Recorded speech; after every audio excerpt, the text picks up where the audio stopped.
Good afternoon, Maverick traders. Welcome to the Market Roundup. Joe with you here. It's the 2nd of April. It's Wednesday. Let's jump into it. You guys know how to follow along with this.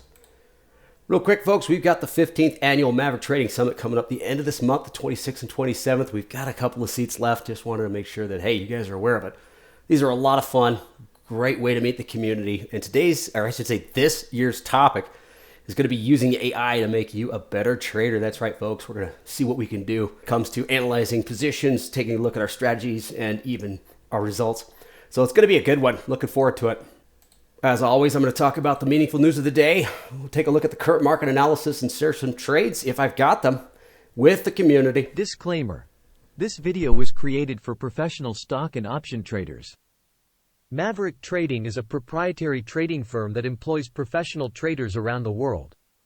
Our traders trade firm capital and keep 70 to 80% of profits they generate.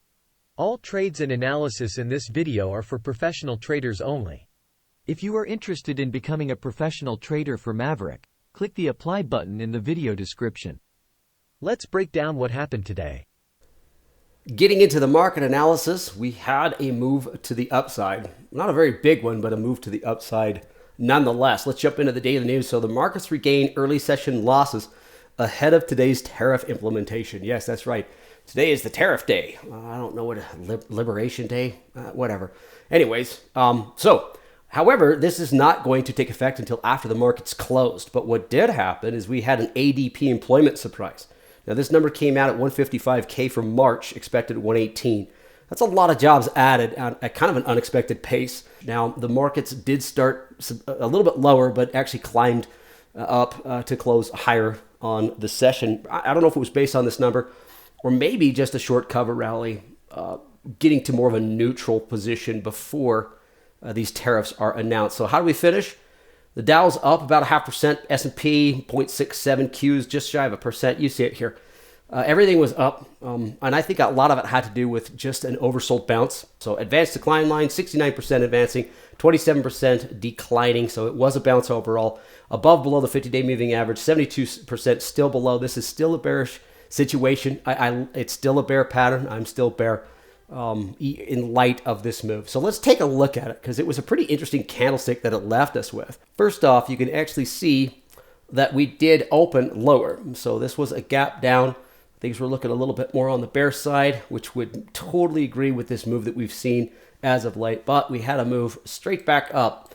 I do think the ADP employment number might have been a little bit of a, whoa, that's pretty interesting. But it might have just been a short cover rally. Now take a look at the volume that we finished with. There wasn't a lot of active purchasing, meaning it's easy for me to just assume there weren't a lot of buyers coming into the market. But if there's a lot of shorts being covered, maybe some profits being taken in some of the bearish positions, then it would give it this exact movement. Now, what's really interesting about it is where we stopped. We've got ourselves this engulfing candle. So we got a bullish engulfing candle off the previous day. Now, the last 3 days have been that. I'm in a gap down, move higher, a slight gap down, move higher, and this is a pretty good gap down, move higher. So it seems to me it could be just kind of moving out of some short or bearish positions. If we were to see more of a purchase here, I do think we'd get a little bit more steam to the upside. However, folks, that is my opinion. Now, where we ended, it didn't really give us anything, did it? We're just right back up to this area where, yes, this is still bearish. This is still looking ominous, but it seems to put itself right in a decent situation to kind of react to whatever news is going to hit it here in the next few days. Let's move over to the Qs. You can see we pretty much got the exact same thing going on, don't we? Although we didn't close at the 20-day moving average like we saw in the SPY, it's still back up in kind of this no man's land. We still have that decreasing in volume, the gap down, big range candlesticks looking nice and green, but really not gaining any traction. I just can't help but think it's just basically an oversold bounce at this point. So when we move over to the heat map, that's exactly what I expect a bounce to look like. Take a look at Tesla here, 5.33%. It would lead me to believe this oversold bounce is very specific to the ones that were kind of beaten down. It doesn't mean that there's not a little bit of a flight to safety here. When I took a look at my strongest and weakest sectors, I did notice a lot of move into some defensive names. We'll get there in just 1 second. So overall, I'm not going to give it too much. I'm going to keep my weekly outlook at a 0. It's been there for a while. Sure, this below 28-day moving average it's right at it, but that is such an anemic bounce to me. It's really not breaking out of any sort of an area to where I'm going to change my outlook. In fact, it's just kind of giving me another breath before it can roll back over. So I'm going to keep my -2 outlook. The weekly outlook, you could argue, hey, a +1 because we got those green candles, but it hasn't gone anywhere. So I'm just going to sit back and see what happens. But my attack is going to be more on a rollover to the downside. If we continue higher and start to threaten some of those resistance levels, I'm still going to be pausing. I'm still going to be a little bit more reluctant until I get an established bullish trend. Using this information, there are trades out there. Up on the bull side, ETR, NRG, Dollar General, Dollar Tree, that's kind of where I've been seeing things. If you guys want to take a look at Ross Stores, Urban Outfitters, TJ Maxx, I've seen a lot of interesting things, stuff coming off the bottom.